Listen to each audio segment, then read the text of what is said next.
est parti pour Paris pour aller interviewer les athlètes de la FFC. C'est parti. On part en voyage.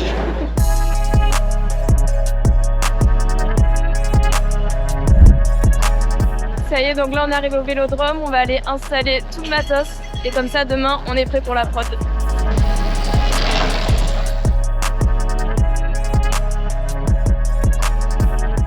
Donc là on a plusieurs formats à tourner pour des interviews avec des athlètes et donc là on va mettre en disposition 2 des formats, le rêve olympique et je ne sais plus, mon rêve olympique et campagne de rentrée.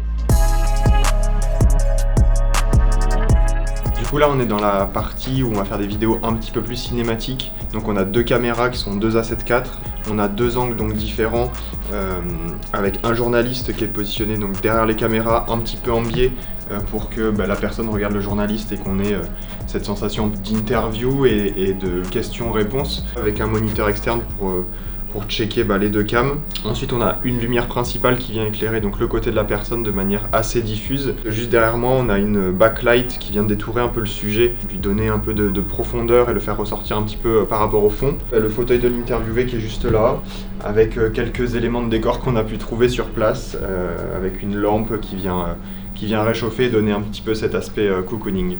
Alors là du coup on est sur l'interview de style Combini. Donc en fait je vais poser des questions, par exemple est-ce que tu préfères Quick ou McDo, ils vont devoir répondre. Pour cette interview on le fait sur fond vert pour pouvoir mettre un fond de couleur ensuite en post-production. Du coup les difficultés techniques c'est que le fond vert faut qu'il soit tout lisse, il faut pas qu'il y ait d'ombre, donc du coup pour ça on a utilisé 2 Octobox. Et en plus de ça du coup on a mis un nid d'abeille parce que ça permet vraiment de centrer la lumière du coup sur le fond vert et sur la personne.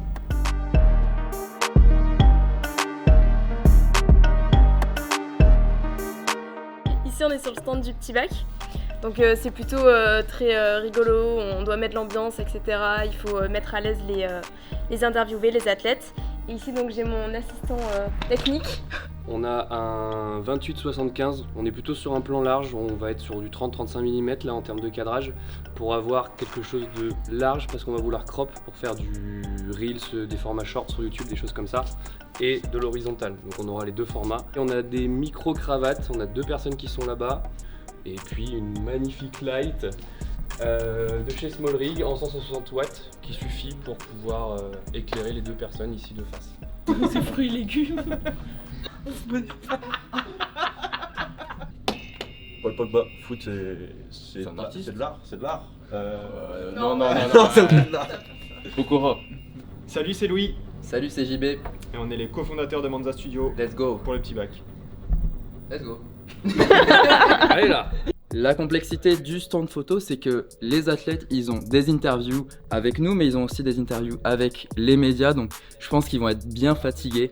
Il y a une make-up artiste aussi pour justement sur les lumières très blanches comme ça, améliorer nos photos, nos vidéos. Il faut savoir qu'il y a une grosse complexité sur ce stand parce que j'ai que 10 minutes pour réaliser à peu près une dizaine de photos. Il y a des photos avec sponsor et des photos sans sponsor, donc pour les JO et pour la saison 2024. Pour le matériel, j'utilise principalement un 24-70 de chez Sigma et j'ai un Sony A7 IV aussi. Et pour un peu plus le kiff, j'utilise un grand angle. Les photos, ça change complètement, ça casse toutes les lignes et je trouve que c'est ultra intéressant.